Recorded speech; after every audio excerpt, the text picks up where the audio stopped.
কারোর পক্ষেই আমি মনে করি এই প্রত্যন্ত অঞ্চলে এই 7 দিনে হয়তো আপনারাও সকলে পৌঁছাতে পারেননি। আপনাদেরও হয়তো কিছু তথ্যের ঘাটতি আছে। আমি খুব দায়িত্ব নিয়ে বলছি।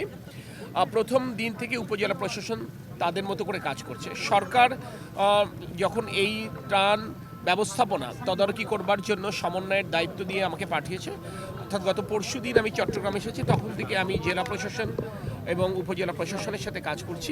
আমরা প্রতিটা দুর্গত মানুষের কাছে পৌঁছাতে চাই। হয়তোবা কারোর কাছে আগে পৌঁছাতে পারছি, হয়তোবা কারোর কাছে পরে পৌঁছাতে পারছি, কিন্তু আপনারা নিশ্চিত থাকবেন আপনাদের দেওয়া তথ্য উপাত্তকে বিবেচনায় নিয়ে বিশ্লেষণ করে কিংবা আমাদের উপজেলা প্রশাসনের মাঠ পর্যায়ের যারা কর্মী আছে তাদের কাছ থেকে তথ্য নিই। ইভেন আমাদের যারা রাজনৈতিক সহকর্মী রয়েছেন, আমার পাশে এখানকার এমপি সাহেব রয়েছেন, আমার আরেক পাশে এখানকার আরেকজন জনপ্রতিনিধি আছেন। সো আমাদের রাজনৈতিক সহকর্মী তাদের প্রদত্ত তথ্যের ভিত্তিতেও কিন্তু আমরা কাজ করছি।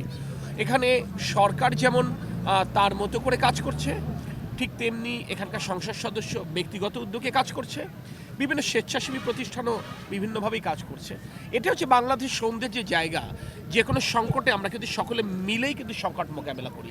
আমি মনে করি এই সময়টা আসলে দোষারোপের সময় নয়, এই সময়টা আসলে কাঁধে কাঁধ মিলিয়ে নিরন্ন মানুষ, দুর্গত মানুষের পাশে দাঁড়াবার। ধন্যবাদ। আচ্ছা, কথা হচ্ছে আপনার এই তথ্য জানতে চাওয়াটাও মনে হয় এই সময়ের জন্য যথাযথ হচ্ছে না।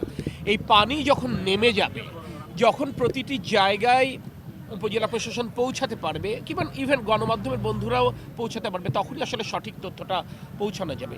এই মুহূর্তে আসলে আমাদের মূল ফোকাস হচ্ছে রিলিফ অ্যান্ড রেস্কিউ অপারেশন। হ্যাঁ, আমরা দুর্গত মানুষকে উদ্ধার করতে চাই এবং আমরা তাদের মুখে খাবার পৌঁছে দিতে চাই। পানি নেমে যাবার পরে আমরা পুনর্বাসনে মনোযোগ দেবো এবং পুনর্বাসনের ব্যাপারে খুব স্পষ্ট ধারণা কিন্তু আমাদের মাননীয় প্রধানমন্ত্রী তারেক রহমান দিয়েছেন। অর্থাৎ যে সমস্ত মানুষের ঘর বাড়ি ক্ষতিগ্রস্ত হয়েছে কিংবা হবে, আমরা প্রতিটি ঘর বাড়ি মেরামতের জন্য সরকারের তরফ থেকে আমরা সহায়তা করবো ইনশাআল্লাহ। যেখানে ফসলি জমি তলিয়ে গেছে, মাছের ঘের ভেসে গেছে, গবাদি পশু ক্ষতিগ্রস্ত হয়েছে, এই ক্ষতি পুষিয়ে নিয়ে যেন এই মানুষগুলো আবার স্বাভাবিক জীবনে ফিরতে পারে, আমরা তার জন্য সরকারের তরফ থেকে উদ্যোগ নিব।